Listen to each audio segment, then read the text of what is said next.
Hi, my name is Barry, and I want to welcome you to the Eldridge Street Synagogue. I don't know if you understand Yiddish. Okay, so do you know what I said?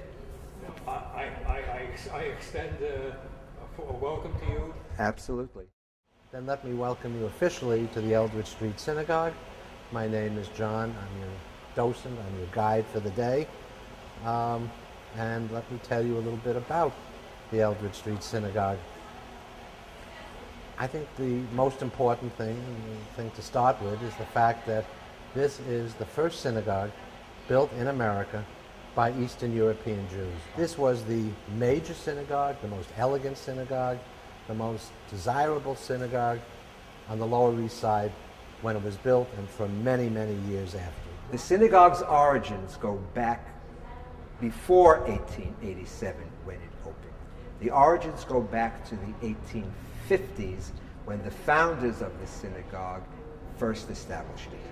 Now, the great floodgates from Eastern Europe opened 1880, 1882, when Jews from Russia and from Galicia came either to make a better living or to escape persecution and pogroms. But our group, our founders, were already here in the 1850s, 1860s. So by 1880, they were Yankees, and they knew how to negotiate with the greater world. For a lot of the synagogues that were here and operating at that time, they were churches at a point in time. And for the most part, the congregants were people from the same town, area, country. So that this synagogue became kind of a melting pot for people from that area. When this place opened in 1887, it was, first of all, the largest synagogue down here in the Lower East Side, and quite the showplace. As Jane was telling you before, that when the synagogue opened, you know, with the stained glass windows, and people walked in and saw the huge ceilings and everything else, compared to how they were living in tenements with unpaved roads and all the slop in the streets, this was really, I think, what people expected America to be like. Remember that these people came with very little money, very little in the way of personal possessions, and most importantly, I think, not speaking the language. So Right. They really faced a lot of obstacles in a very tough environment. They came not knowing any of this, expecting that the streets were going to be paved in gold, because that was what they were told in the old country, and clearly that wasn't what they found here. The term greenhorn, yeah, that's today's equivalent of fresh off the boat. Greenie, greenhorn. You don't want to be a greenie, so you wanted to be an American. So, you know, that was considered an insult. So a lot of people would try their best to dress like Americans, to act like Americans, but still maintain their history and their roots for Eastern Europe. Opening was in 1887. And it was a very big event. It was featured in the newspapers.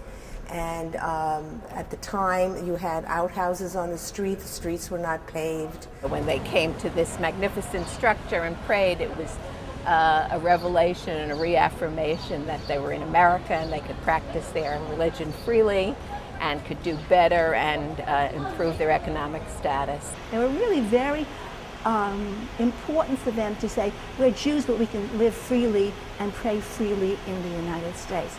So they wanted the biggest, the tallest, the lightest, the most colorful, the most beautiful in the whole city.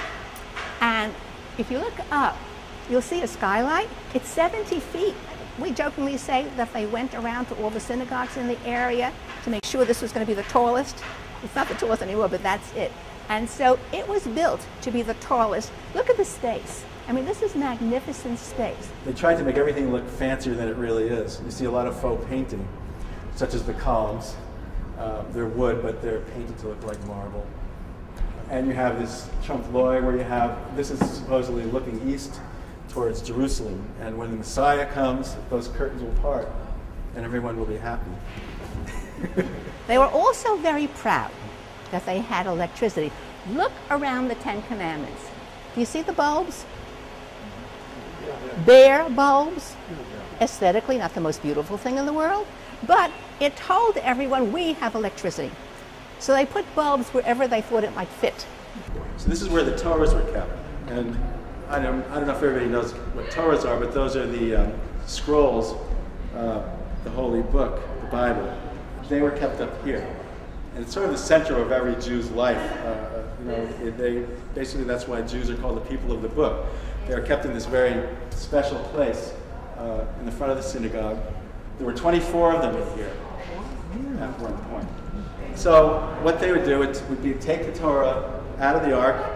Ceremoniously, they would walk it down to the bima in the back here. And then you'd put the Torah up on here, and you'd read the portion of the day. And people would come up and do blessings and things like that. And this bima, it's not typically, I don't know if you've been in synagogues, contemporary American synagogues especially, usually this is up in front by the ark. But this is traditional. This is the traditional place of the bima. I like to say because, being the Torah being the center of every Jew's life, it would be in the center of the space, sort of symbolically. Also, the acoustics in here are fabulous, and this would sort of allow the reading of the Torah to be heard anywhere in a synagogue. The big star of the synagogue was the cantor. It's kind of hard to believe, but the cantor was considered like the rock star of the synagogue. The reason being was because a great cantor would bring in a lot more people. So this synagogue became very popular as a result. Slide your feet sideways. What are you pointing out?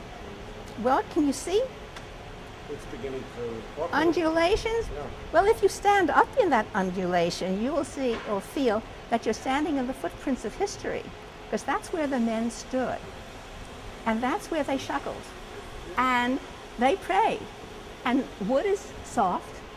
So that these are I love it when I think about the footprints of history. I get very excited, but that's, me.